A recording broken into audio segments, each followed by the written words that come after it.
This is the BOBOVR M3. The BOBOVR M3 is a head strap replacement for the Quest 3 that either comes with or without a battery pack. Many people were happy with their M2 for the Quest 2, and the M3 was tough to get for a while after the Quest 3 launched due to its demand. Seeing the hype around the M3, I decided to pick one up for myself, because I wasn't happy with the Quest 3's comfort with the default strap. This all leads us here to this video, where I talk about my experience with the BOBOVR M3 so far. Ah, he's ugly! I'm kidding. Well, I don't know. Maybe I'm kidding, maybe I'm not. This is the BOBOVR M3, and I've been using it for the past few weeks now, and it's fantastic. I honestly really enjoy it, and we're going to talk about it a little bit. First things first, I want to say this isn't a sponsored video or anything. I purchased this myself, so this isn't one of those videos, if you know what I mean. And yeah, we're just going to get right into it. If you like the video, like it, but maybe wait till the end to actually see if you like it. There's going to be timestamps in the description. And again, if you like it, maybe consider subscribing. I put a lot of VR content out, so if you like it, then check out some of my other stuff. In the meantime, we're going to get right into the installation of this little review. And watch the installation. There is a little tip for you at the end, so we're just going to get started with that.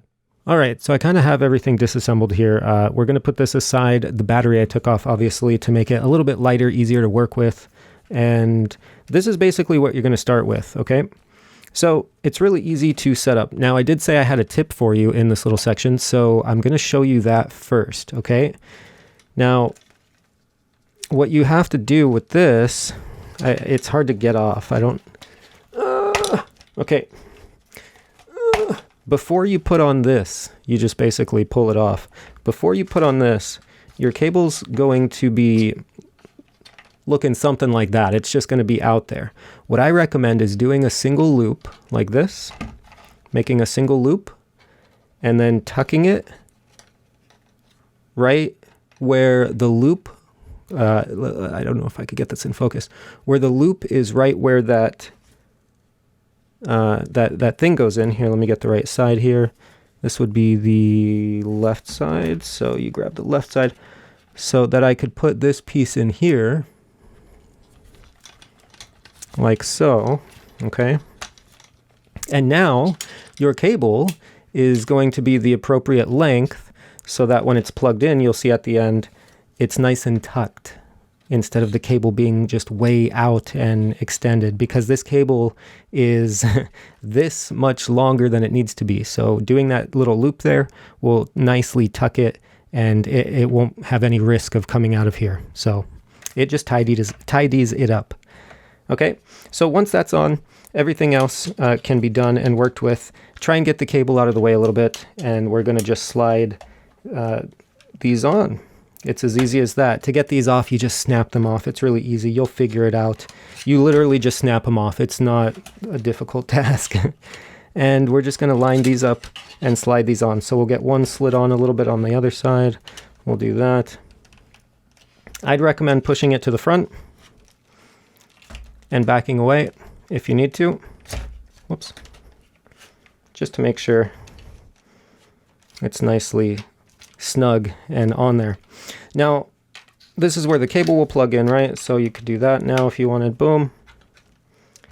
And ta-da! That cable looks nice and tidy. It's not overly long. It has plenty of room to breathe still, you know, if you're moving it around and stuff.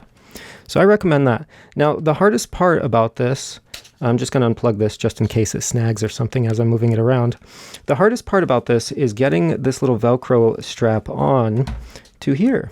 There's a little bar here, and you need to put this Velcro piece through, and then it has to curve around. So what I would recommend with this is, let's see if we could get that in focus there. I'm just holding the headset by this. So if you kind of take it, pinch it, and bend it forward a little bit like that, roll it forward so it kind of makes a little curve, and that'll allow it an easier time to go in there, and then loop around. So you kind of jam it in there. There's not enough room, so I'm going to have to tilt it forward like this and continue jamming it in there. And eventually it'll loop itself around and come through, right? but this has to be the most complicated and tedious task. So another tip here, actually, bonus tip, remove the face gasket to install this part. I think you'll need to, because you need to come here and reach around to get in there. And I don't think you're going to see how I'm, we got it, okay? So you're gonna need to reach around to get in there. I recommend backing away a bit to give a little space here before tapping that Velcro on there. If you Velcro it too high up, then you're going to limit yourself on how much play you have with this, right? Because that's the limiting factor here, how much Velcro is there. So if you want to loosen up this area, give yourself a little bit more play there.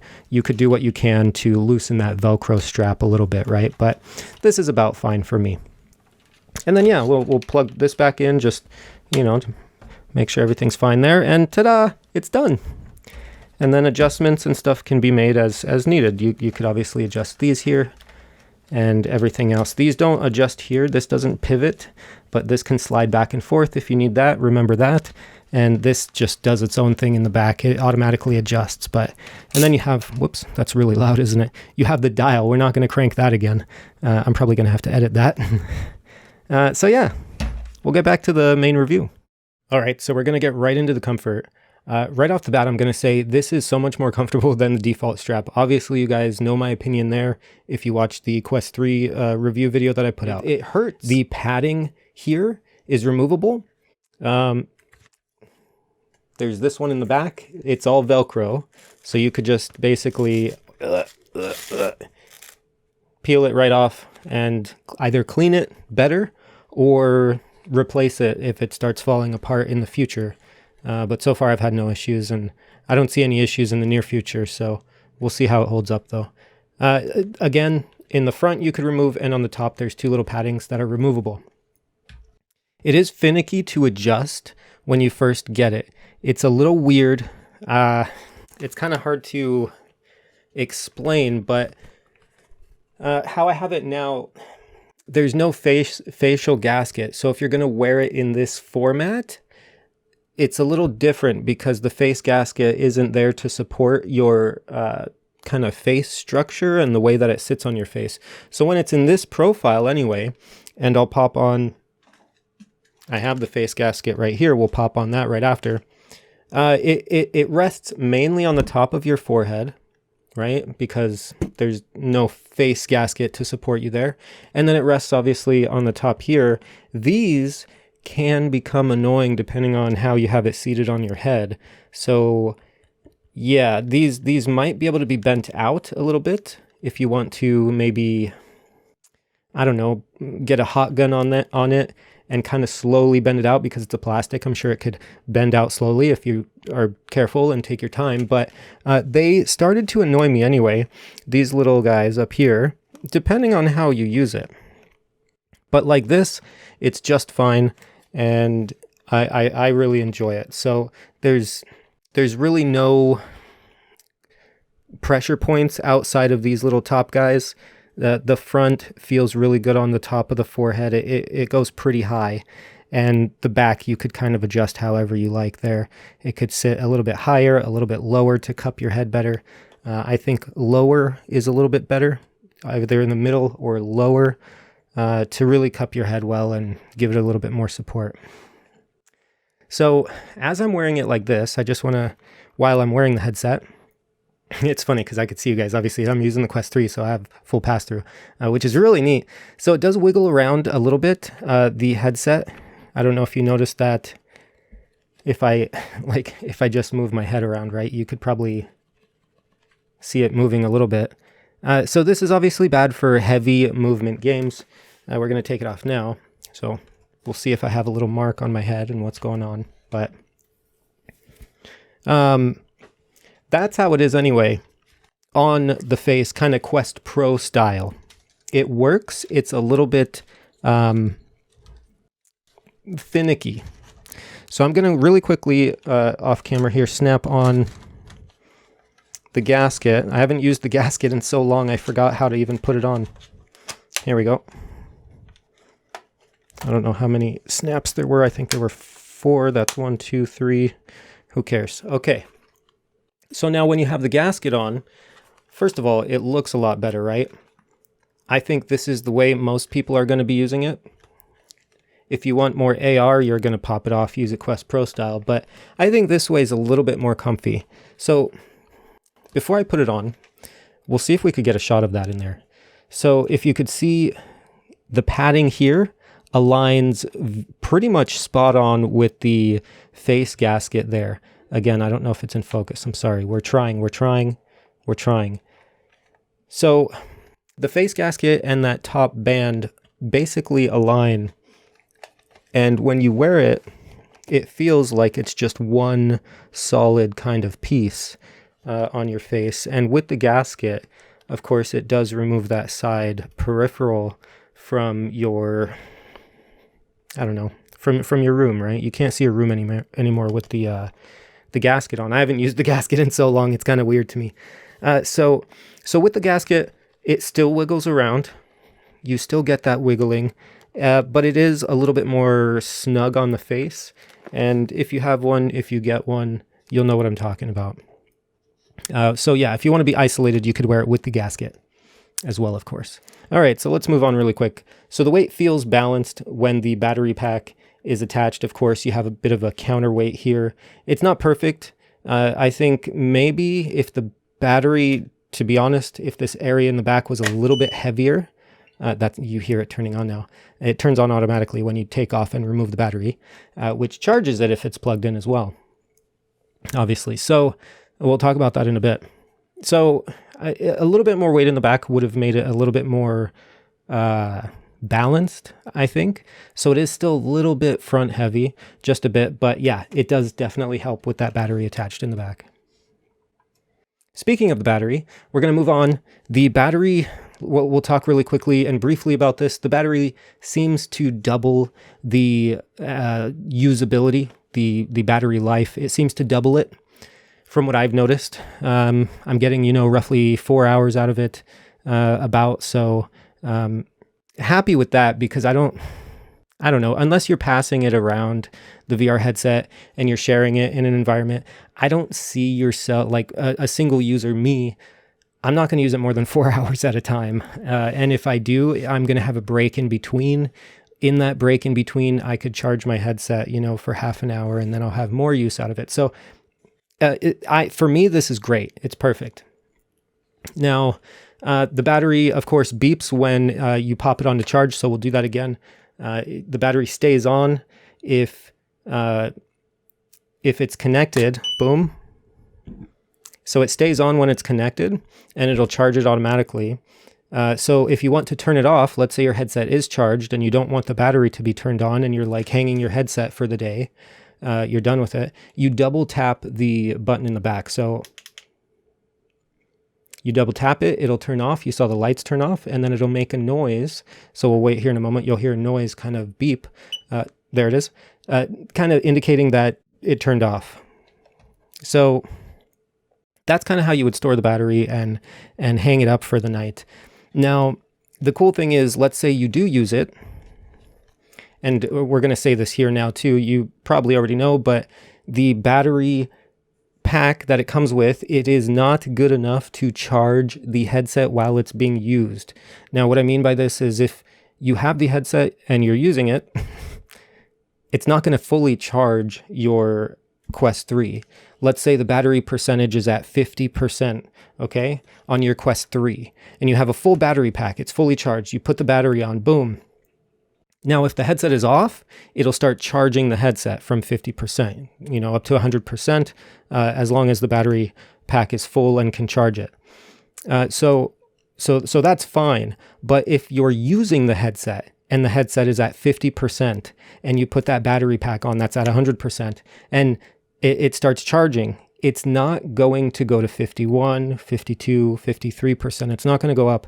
It'll either maintain 50% or slowly start going down, depending on how heavy usage you are, depending on how heavy the CPU or GPU is being used, what applications you're using. If you're playing a game, that battery percentage is going to start slowly trickling down. So, and I think it starts trickling down regardless of what you're doing. So as long as it's on, So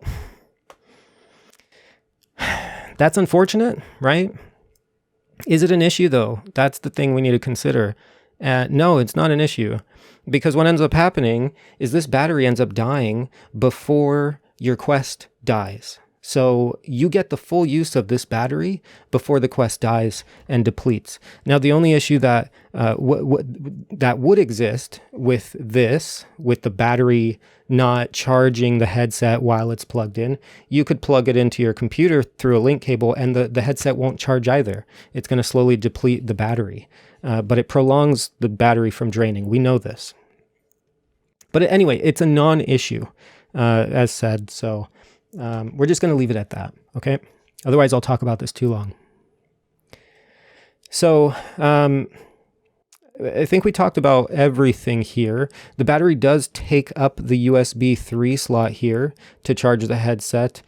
So if you wanted to charge the headset itself without the battery, let's say the battery is depleted and the headset's at 50%, what are you going to do? So there's a USB-C on the back of the battery here. So that's how you'll charge the battery. You just plug that in. And then how are you going to charge the headset if you want it to be 100%? You would obviously have to remove this here, because there's not any connector in the back for USB-C kind of as a pass-through, right? So as far as I see, obviously I'll correct it if I'm wrong, but there's nothing in the back. So you have to, boom, unplug this and then plug it into charge, obviously. But what I'm doing is I'm just, honestly, to charge my Quest, I'm just charging the battery, getting that nicely charged, and then just popping it on and letting it charge up while it's not in use. Boom. I just hang it on the wall. It charges like wirelessly charging in a way, right? Because you're not plugged in. So this battery is charging, this battery is charging the headset anyway. So anyway, so that's the battery. The battery is fine, okay? Now, there is one issue with the battery. It could either be a game changer and a deal breaker, or it's maybe not a problem. It depends. My battery has a whining sound to it when you're in VR playing a game or doing anything. When the battery is on, you don't hear anything now. It's when the headset is on. The headset's off currently. That's why it's not making a kind of hissing sound, the battery itself. Or I think it's actually this connector. I think it's the connector here, people were saying. Anyway, it makes a kind of hissing sound. Now, this is noticeable when it's quiet. If you don't have headphones, if you don't have IEMs in your monitors, or you're not wearing like noise isolation headphones, and if there's not a lot of volume being pushed through these speakers, you could hear that hissing sound from the battery. So I got used to it. I have fans on in my room all the time. I have an air purifier on all the time here. So I'm used to kind of just a white noise sound. This will obviously bother a lot of people. Okay? That's something to note about the battery. And I'll demonstrate it here too. So I'll put a little clip here so you could listen to it.